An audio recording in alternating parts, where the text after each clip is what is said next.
Good afternoon all student of class 10th। हम आपको आज मैथ्स की प्रश्नावली 1.2 बताने वाले हैं, जिसमें है पूर्णांकों के निम्नलिखित युग्मों के एलसीएम तथा एचसीएफ ज्ञात कीजिए तथा इसकी जांच कीजिए कि दो संख्याओं का गुणनफल एलसीएम इंटू एचसीएफ है। तो इस क्रम में आपको 3 क्वेश्चन दिए गए हैं, जिसमें आपको एलसीएम, एचसीएफ और उनका गुणनफल ज्ञात करना है। तो चलिए आगे हम देखते हैं। प्रश्न संख्या 1 है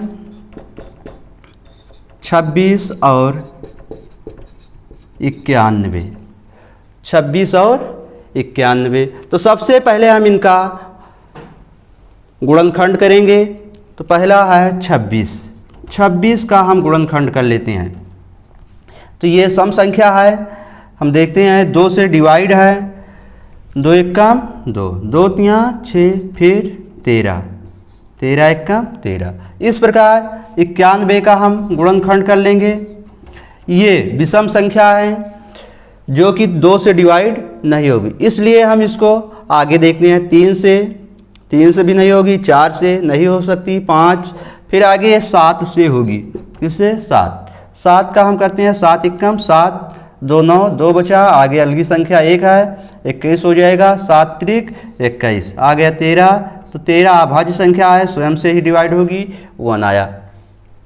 तो 26 का जो हमारा गुणनखंड प्राप्त हुआ वो है 2 गुणे 13। और इस प्रकार अगला है 91। 91 का गुणनखंड हुआ 7 गुणे 13। अब हमने गुणनखंड कर लिया, अब आगे हमें करना है एलसीएम और एचसीएफ। तो सबसे पहले हम 26 और 91, 26 और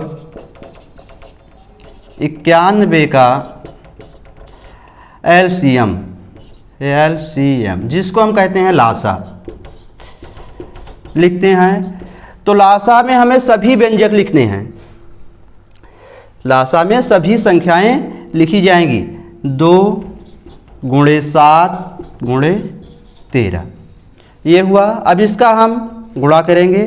13 सते 91। अब 91 का हम 2 में मल्टीपल करेंगे, कितना हो जाएगा? 91 का 2 से, तो 2 एकम 2, 2 9 18, 182 हुआ। अब इस प्रकार हमें इसका एचसीएफ ज्ञात करना है, हाईएस्ट कॉमन फैक्टर, जिसको हम हिंदी में बोलते हैं मासा। तो 26 और 91 का एचसीएफ ब्रैकेट में हम लिखते हैं मासा। तो इसका मासा का मतलब इसमें जो संख्याएं दोनों में कॉमन हो, उभयनिष्ठ। कॉमन का मतलब हुआ उभयनिष्ठ।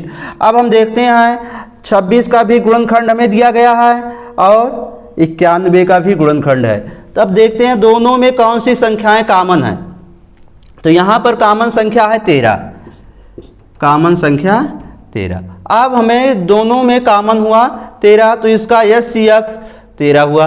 अब आगे हमें करना क्या है कि दो संख्याओं का गुणनफल एलसीएम इंटू एचसीएफ है।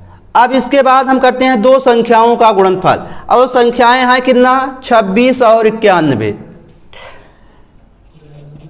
दो संख्याओं का गुणनफल,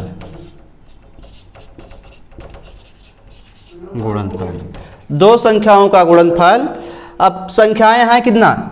26 और 91। तो 26 और 91 का हम मल्टीपल करेंगे, कितना होगा?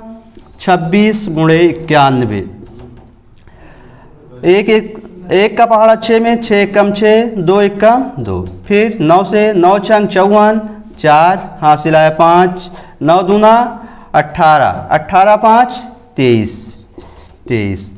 तो 6 4 2 6 3 और 2। तो इसका गुणनफल हमें प्राप्त हुआ 23 66। अब आगे हमें करना है LCM into HCF, LCM into HCF बराबर। तो एलसीएम 162 82 इंटू एलसीएम आपका है 182। फिर आगे हमें करना है इंटू एस सी एफ आया है 13। अब 182 और 13 का गुणा करते हैं यहाँ पर, 182 गुणे 13, 3 दूना 6, 3 अट्ठे 24, 4 हासिल आया 2, 3 एकम 3, 2 5। अब फिर 1 से 1 दूना 2, 1 अट्ठे 8, 1 एकम 1। अब इसको हम प्लस कर लेते हैं, 6 4 2 6, 5 और 8 हो जाएगा 13, 13 13, 3 लिखे 1 और 1 कैरी हमारा हुआ 2, तो 23 66। अब हमने देखा कि दो संख्याओं का गुणनफल उनके एलसीएम और एचसीएफ अर्थात लासा और मासा के गुणनफल के बराबर है। अतः दो संख्याओं का गुणनफल बराबर एलसीएम इंटू एचसीएफ, यही हमें ज्ञात करना था कि दो संख्याओं का गुणनफल एलसीएम इंटू एचसीएफ के बराबर होता है। तो हमने देखा कि दो संख्याओं का गुणनफल जो है वो उनके एलसीएम और एचसीएफ के बराबर है।